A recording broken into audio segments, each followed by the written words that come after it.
आप सब जानते हैं कि 3 अक्टूबर से नवरात्रे शुरू हो रहे हैं और ये हमें 12 अक्टूबर तक रखने हैं। 9 दिन के नवरात्रे होते हैं, तो 9 दिन में हम माता रानी को क्या क्या भोग लगाएं, ये मैं आज आपको जानकारी देने जा रही हूँ। दोस्तों, जो मेरी बातें आपको पसंद आए तो मेरे चैनल को सब्सक्राइब अवश्य कर लें। जो भी लोग मेरे चैनल पर पहली बार आए हैं, तो हम करते हैं पहले दिन की बात। पहले दिन हमें क्या भोग लगाना चाहिए? दोस्तों, पहले दिन हमें माता रानी को गाय का शुद्ध देसी घी भोग लगाना है। इससे हमें आरोग्य का आशीर्वाद प्राप्त होता है। फिर होती है दूसरे दिन की बात। दूसरे दिन हमें माँ को शक्कर का भोग लगाना है। दूसरे नवरात्रे में हमें शक्कर का भोग लगाना है। इससे आयु वृद्धि का हमें आशीर्वाद प्राप्त होता है। तीसरे नवरात्रे में हमें तीसरे दिन गाय का दूध या खीर, उसका खीर बना सकते हैं आप मखाने की खीर बना सकते हैं, जिसे हम व्रत में खा भी सकते हैं।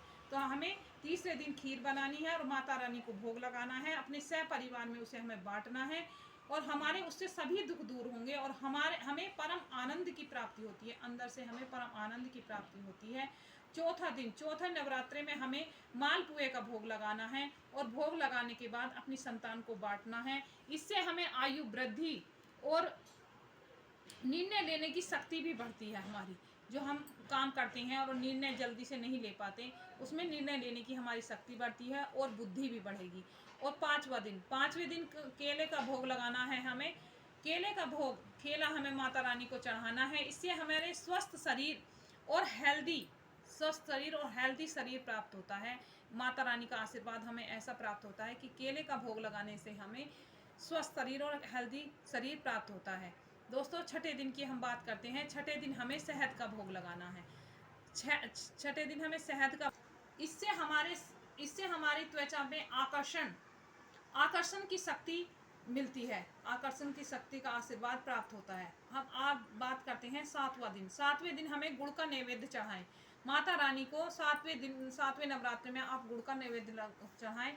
इससे हमारे अंदर जो भी शोक है, दुख है, उससे हमें मुक्ति मिलती है।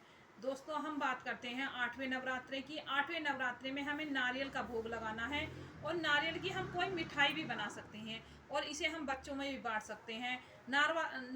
8वां दिन होता है अष्टमी का दिन हमें नारियल बांटना चाहिए। इससे संतान से संबंधित सब परेशानियों से हमें निजात मिलती है।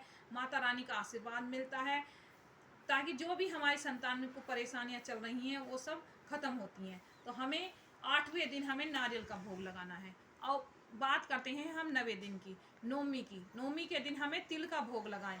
इससे मृत्यु का भय, हमारे जो अंदर मृत्यु का भय रहता है वो समाप्त होता है और अनहोनी घटनाएं जो अचानक हमारे अंदर, जो हमने कभी सोचा भी नहीं होता, वो हमारे साथ होती हैं, उनसे माता रानी हमारी रक्षा करती हैं। उनका असीम आशीर्वाद और कृपा हमें प्राप्त होती है। तो दोस्तों, आपको ये सब भोग लगाने हैं। कोई ऐसी मैंने इतनी बड़ी बातें नहीं बताई हैं, बहुत ही सरल तरीके से आपको समझाया है, ताकि आप सब माता रानी को ये सब भोग लगाएं और उनका आशीर्वाद प्राप्त करें। आपके सबके घर में सुख शांति, बच्चों की आयु वृद्धि बनी रहे। दोस्तों, अगर मेरे बातें आपको पसंद आए तो चैनल को लाइक और सब्सक्राइब अवश्य करें और अपने फ्रेंड में शेयर भी करें। राधे राधे।